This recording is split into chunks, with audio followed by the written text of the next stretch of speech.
నమస్కారం news 9 TVs కి స్వాగతం. జగిత్యాల జిల్లాలో చోటు చేసుకున్న విషాద ఘటన ఇప్పుడు ప్రతి ఒక్కరిని కలిచివేస్తుంది. జగిత్యాల రూరల్ మండలం తిమ్మాపూర్ గ్రామంలో ఆర్య ధర్మన్న అనే పేద రైతు గుండె పగిలింది. ప్రభుత్వ ప్రోత్సాహం, ఆలోచన విధానానికి అనుగుణంగా తనకున్న ఆ 1 ఎకరం భూమిలో ఫామాయిల్ తోట సాగు చేశాడు ధర్మన్న. తన రక్తాన్ని చెమటగా మార్చి 3 సంవత్సరాలుగా ఆ మొక్కలను కంటికి రెప్పలా కాపాడుకున్నాడు. 4వ ఏట అడుగుపెట్టిన ఆ తోట ఈ ఏడాదైనా కాతకొస్తుందని, తన కష్టాన్ని తీరుస్తుందని ఎన్నో ఆశలు పెట్టుకున్నారు. కానీ దురదృష్టం అగ్ని ప్రమాదం రూపంలో రైతును కాటేసింది. క్షణాల్లో వ్యాపించిన మంటలు ధర్మన్న ఆశలను దహించి వేశాయి. 3 ఏళ్ల శ్రమ కళ్ళెదుటే బూడిద కుప్పగా మారిపోయింది. కాలిపోయిన ఫామ్ ఆయిల్ తోటను చూసి కన్నీరు మున్నీరవుతున్న ఆ రైతుకు అండగా నిలిచారు మాజీ మంత్రి, బీఆర్ఎస్ రాష్ట్ర ప్రధాన కార్యదర్శి తాటిపర్తి జీవన్ రెడ్డి. వాస్తవంగా ఫామ్ ఆయిల్ మనం మొక్క నాటిన తదుపరి 4 సంవత్సరాలు కానీ ఏదైతుందో అది మనకు ఈల్డింగ్ కాత ఆరంభం కాదు. ఈ 4 సంవత్సరాల రైతు ఏదైతుందో ఏదన్నా ఇంటర్నల్ క్రాప్ తప్ప ఈ పామ్ ఆయిల్తో మనం ఏ విధమైనటువంటి ఆదాయం పొందేటువంటి అవకాశం లేదు.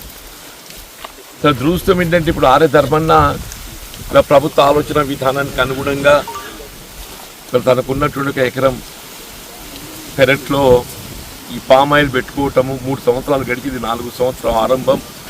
ఈ సంవత్సరం కాతొస్తుందని చెప్పి ఆశించింది. దురదృష్టం ఈ అగ్ని ప్రమాదంతో ఏదైతుందో మొత్తం చెట్లన్నీ కాలి బూడిద మసి కావటం ఏదైతుందో ఆయన 3 సంవత్సరాల శ్రమ వృధా అయిపోయిందని చెప్పని భావించక చెప్పక తప్పదని చెప్పంటుంది. అంటే వాస్తవంగా ఏదైతే పామ్ ఆయిల్ తోటలకు ఇన్సూరెన్స్ కవరేజ్ కూడా ఇవ్వాలి. పామ్ ఆయిల్ తోటలకు ఇప్పుడు కంపెనీ అగ్రిమెంట్ ఎట్లయితే ఉంటుందో కంపెనీ అగ్రిమెంట్తో పాటుగా ప్రభుత్వం ఇప్పుడు డ్రిప్ సౌకర్యం కల్పిస్తుంది, ప్రోత్సాహకం ఇస్తుంది. మరి ఏదైనా ప్రమాదం సంభవించినట్టయితే దానికి ఇన్సూరెన్స్ కవరేజ్ ఇచ్చినట్టయితే మళ్ళీ మనకు ప్లాంట్ రిప్లేస్మెంట్ కానీ ప్లాంట్ ప్రొటెక్షన్ కానీ అవకాశం లభిస్తుంది. ఇప్పుడే సంబంధిత హార్టికల్చర్ ఆఫీసర్ అట్లాగే మరి రెవెన్యూ అధికారులతో మాట్లాడడం జరిగింది. ఈ కాలిన పామ్ ఆయిల్ తోటను ఏ విధంగా వాళ్ళకు పునరుద్ధరింప చేయాలి, రిప్లేస్మెంట్ ఏ విధంగా ఇవ్వాలి, మరి దాని కాంపెన్సేటరీగా ఏదైతుందో ప్రభుత్వం ప్రత్యేకంగా మరి ఎకరా ఏదైతుందో పాపం 3 సంవత్సరాల శ్రమ అని చెప్పి అంటున్నాను. ఇప్పుడు అగైన్ టు గెట్ ప్రొడక్షన్ ఆయన 3 సంవత్సరాలు వెనక్కి పోవాల్సి వస్తుందని చెప్పి అంటున్నాను. మన 3 సంవత్సరాలు వెనక్కి పోవాల్సి వస్తుంది. అదే మనం సాధారణంగా ఇతరత్ర పంటలు తీసుకుంటే పంటకు 50,000 వస్తుండే.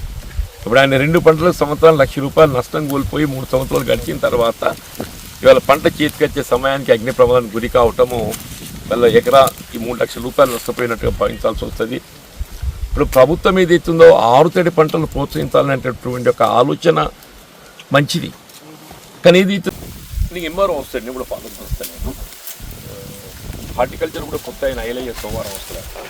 హుటాహుటిన తిమ్మాపూర్ చేరుకొని కాలిపోయిన తోటను పరిశీలించిన ఆయన ప్రభుత్వం తీరుపై తీవ్ర స్థాయిలో స్పందించారు. ప్రభుత్వం చెప్పిందని ఎంతో రిస్క్ చేసి ఫామ్ ఆయిల్ సాగు చేసిన ఆర్య ధర్మన్నను ఇప్పుడు ఆదుకోవాల్సిన బాధ్యత పూర్తిగా ఈ ప్రభుత్వం మీదే ఉంది అని జీవన్ రెడ్డి స్పష్టం చేశారు. సర్వం కోల్పోయి రోడ్డున పడ్డ రైతుకు తక్షణమే కనీసం ₹1,00,000 ఆర్థిక సాయం అందించి తీరాలని ప్రభుత్వాన్ని గట్టిగా డిమాండ్ చేశారు. మరి ప్రభుత్వం పెద్దలు ఈ పేద రైతు కన్నీళ్లు తుడుస్తారా? జీవన్ రెడ్డి డిమాండ్ కు స్పందించి ఆర్య ధర్మన్నకు కొండంత అండగా నిలుస్తారా, లేక నిబంధనల పేరుతో ఆ రైతన్నకు గాలికి వదిలేస్తారా? వేచి చూడాలి. మరిన్ని అప్డేట్స్ కోసం చూస్తూనే ఉండండి న్యూస్ 9 టీవీ తెలుగు. జై హింద్.